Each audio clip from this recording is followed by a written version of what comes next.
Hey everybody, Smart Silver Stacker here. Hope you're doing well. Welcome to today's live stream. So we've got some exciting action in the silver market. We're going to cover today. I'm going to break it down for you and give you my best silver price forecast for where this is headed next. We'll cover some news as well, and we'll talk a little bit about technical analysis and the silver price chart. So to start things off, we'll break this chart down in just a moment. Let's give it a moment just to get a few more people in the chat. Put a 1 in the chat to fire up that algorithm. Just also let me know you can hear me loud and clear. And today's live stream is brought to you by SD Bullion.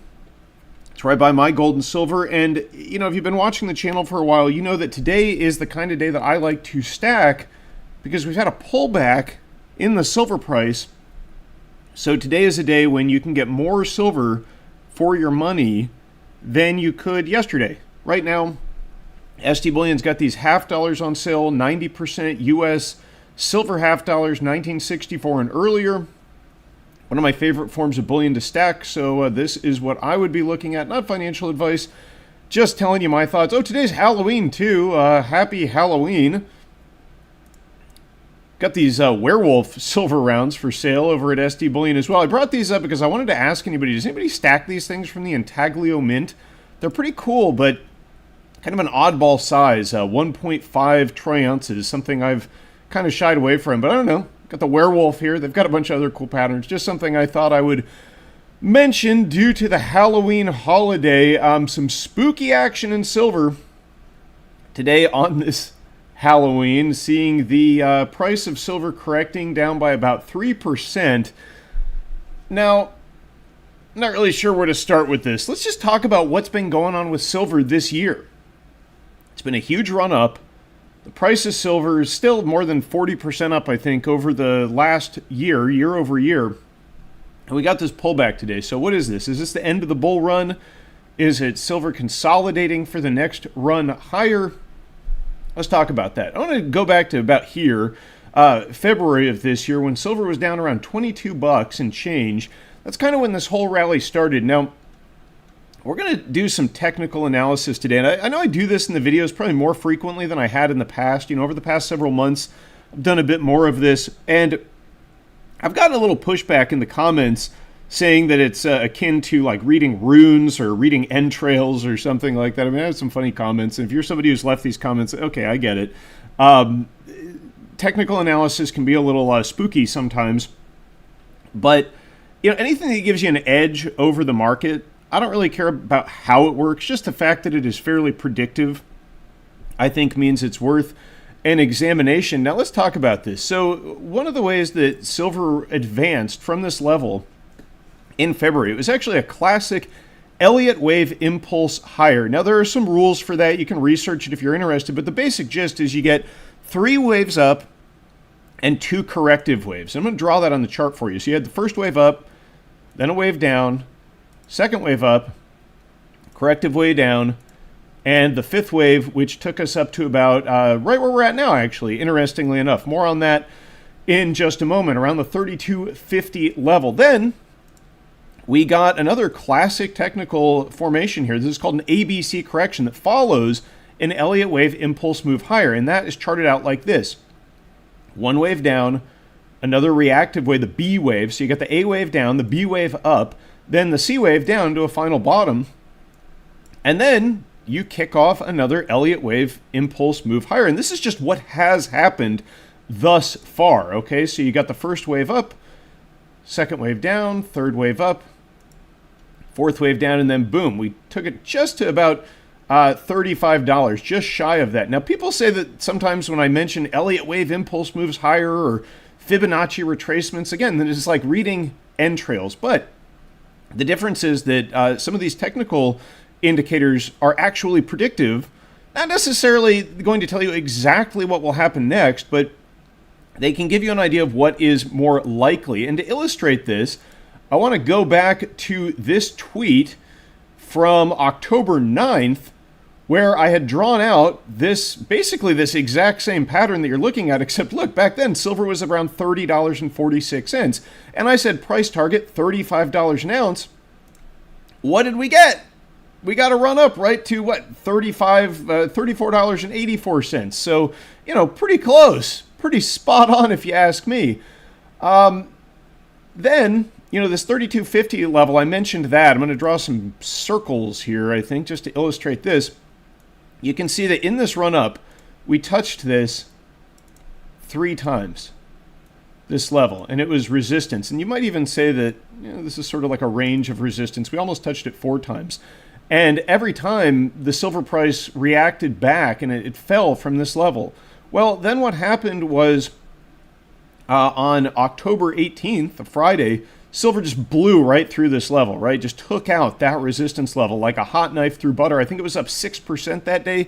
Then it followed it up with a rally close to $35. So it just took that out. Now, at that time, I had called for a retracement, a pullback based on this ABC correction. This was from October 24th. I said target remains 3250 or possibly 3190 if the correction is a bit steeper. Now, today we fell back to almost exactly 3250. I'm zooming in here. Now, I named that level as the resistance because it's a nice round number, but also you can see that that is exactly where we touched on this first rally up before we got the reaction back, and so that's a significant level. Now today, the silver price dropped to exactly that level, and then, boom, it retraced. Now we're going to do some more of this entrail reading type stuff here, if I can find the, where's the Fibonacci retracement. Okay, so this is a technique for seeing how far a market in a bull market will pull back on a correction. So we're going to go from this lowest price point here on October 8th, that's the lowest point before the rally, to almost $35. Take it up to the very top there.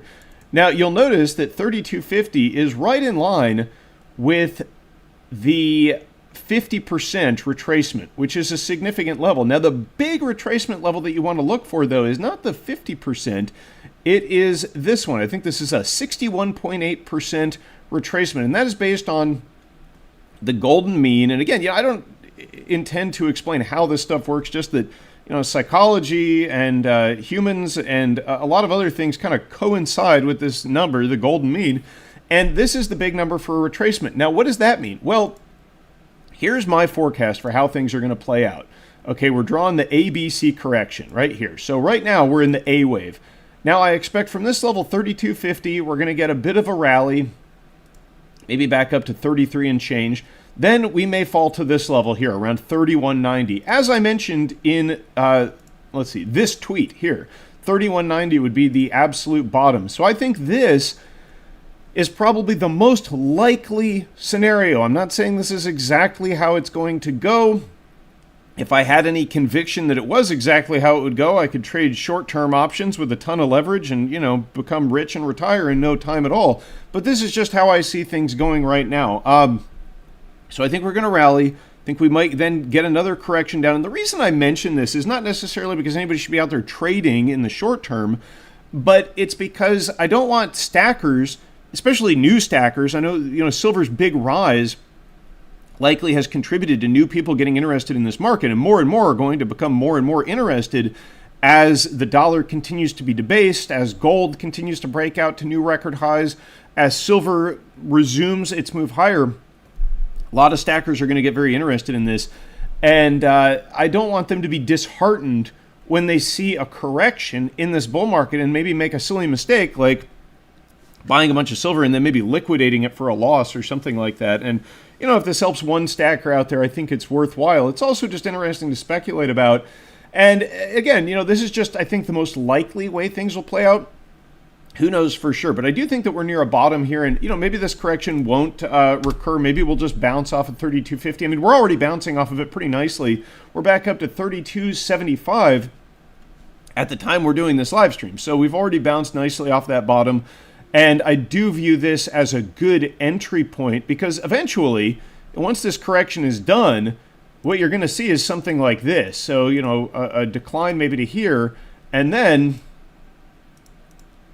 we're going to see the next move higher, which is going to take us to, new highs, probably $40 beyond. I suspect that before this rally is over, we will see new all-time highs in silver, at least nominally, which means we'll be putting in a price above $50 an ounce. That's just my forecast. And on what time frame will that be? I don't know. I suspect that sometime over the next year, we will see $50 an ounce silver. Could be before the end of this year, honestly. We will see how things play out. We are in a time when anything can happen. Anything from de-dollarization to debasement to geopolitical conflict. Plenty of catalysts out there that could drive silver higher. Now, for all of those out there who are tired of looking at this chart, let's get into a little bit of news before we wrap this up. Got some inflation data today. In fact, it was the PCE, the Personal Consumption Expenditures Price Index. This is the Fed's preferred measure of inflation. That is how it is described. That is what the Fed tells us. Now, why does the Fed like this measure of inflation the most? I believe it's because this is the video. Sorry, I'm reading the chat and transposing words into my speech here. The reason I think this is their favorite is because this is the one that understates the inflation the most. The PCE now close to 2.1%, the 12-month or year-over-year rate of inflation at 2.1%. This is getting very close to the Federal Reserve's target of 2%. Now, the core, which excludes food and energy, was at 2.7%. The CPI is much higher than this.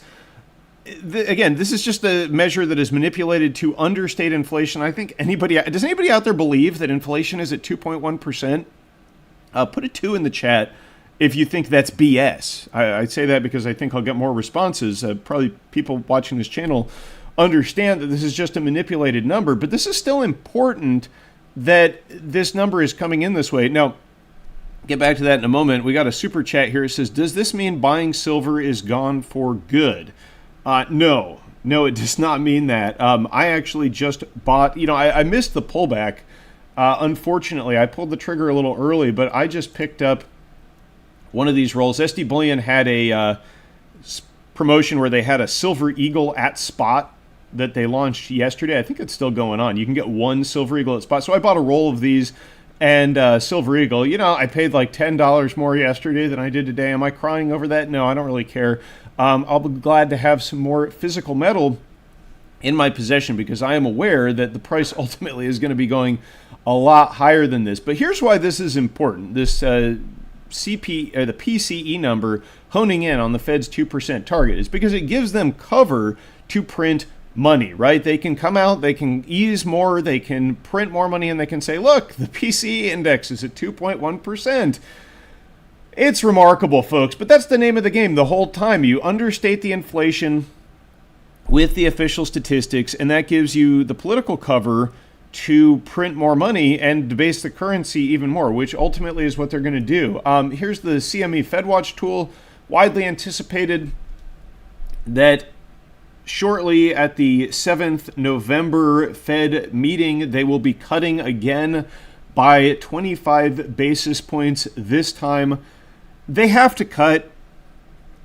If they don't, especially with the markets anticipating this, they will risk popping the bubble in equities, in assets across the board. I wouldn't be surprised if we get a surprise 50 basis point cut, depending on what happens between now and then.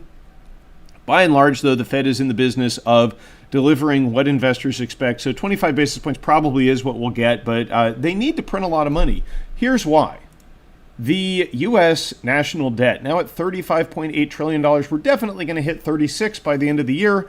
And, well, this is why the Fed has to return to an easier monetary policy, because ultimately, regardless of how the election goes in a few days, the debt is going to continue to explode. The deficits will explode as the hollowed out, debt-addicted U.S. economy requires more and more spending, and as the tax base is eroded by the economic destruction. Another super chat here. Would Trump tariffs make USA inflation skyrocket? Maybe on select items. On things made outside of the country. It depends on how intense the trade war gets, right? If he slaps a significant tariff on goods manufactured in China, yeah, I mean, that could drive inflation up, especially for, crappy, poorly made goods that are imported. It might be, I think the trade-off when it comes to tariffs would be net positive if they could eliminate income taxes and things like that. Trump has floated the idea of eliminating the income tax and funding the country via tariffs. That would be great. I mean, I think that would be fantastic, actually, because what you'd end up doing is you're taxing consumption rather than taxing production. So you incentivize people to be more productive and to create more goods and services, which would help fight inflation. Tariffs are paid by the exporter. Julia Stryker says false. Tariffs are not paid by the exporter. That is what Trump would have you believe. Tariffs will be paid by the purchaser of the good. All increased costs along the supply chain are ultimately borne by the end user, the consumer. That is just how that works. The exporters will just raise prices to compensate, to pay the taxes. I mean, that just makes sense. And there'll be winners and losers. At the end of the day, I don't think tariffs are great. Trade wars are not necessarily a great thing, but I do think they're a better way to finance the government than taxing income, just because of what you're discouraging people from consuming goods rather than discouraging them from productivity, which would be a net benefit for inflation. If there's less people consuming and more people producing, that would help fix inflation. But look, it's not going to make a big difference. The big contributor to inflation is going to be by the expansion of the money supply. And Thomas Boyd is actually correct here. He says that inflation is caused by the government printing money. Yeah, tariffs don't cause inflation. Tariffs cause maybe prices to rise, but that's not really inflation, right? Inflation is an expansion of the money supply. Now, that is going to be facilitated by Trump or Harris, because neither one of them is going to rein in massive government spending. And we're probably going to be headed to World War III soon under either scenario, and that's going to be very expensive indeed. Now, I mean, people probably get triggered when I start talking about this stuff because election's right around the corner, and I know everybody thinks that their respective politician is going to ride in on a white horse and rescue everything, but that's not how this is going to play out. It's almost unfortunate for Trump, I think, if he wins, because he'll probably be at the helm when this whole thing falls apart. But that's unavoidable. It's not going to be dependent on an election. This has been written into the cards for a long time. I mean, the debt has been unpayable for a long time. Any correction to the massive deficit spending is completely untenable politically, because you have a population who is addicted to government entitlements. Nobody wants to cut their spending, the spending that is going towards them. So, yeah, the politicians, it's just become a game of who can vote or who can buy the most votes, right? Who can promise their constituents the most free stuff. And that's the problem, but that's how it is. So anyway, that's pretty much it for today's live stream. For all of those reasons, I would view today's pullback as a buying opportunity in silver, because the price of gold and silver is going to be going much, much higher. That's just my take, but that's what I believe, and I think that the evidence supports that forecast. But let me know what you think in the comments down below. Thanks for watching, everybody. Stay safe and happy stacking, and I will catch you next time. Smart Silver Stacker.